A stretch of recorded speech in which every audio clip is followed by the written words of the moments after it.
bugün sizler için yakışıklı oyuncumuz Can Yaman ve güzeller güzeli Demet Özdemir'den muhteşem karelerini sizler için derleyip topladık.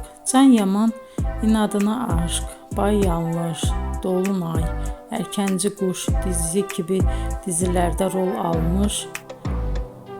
almış arkadaşlar ve herkes tarafından çok beğenilmişti. Biz de sizler için onların romantik karelerini derleyip topladık.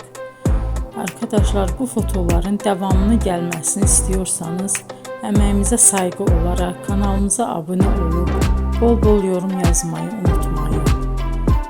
Arkadaşlar, bizi izleyen herkese teşekkür ederim. Bizden bu kadar.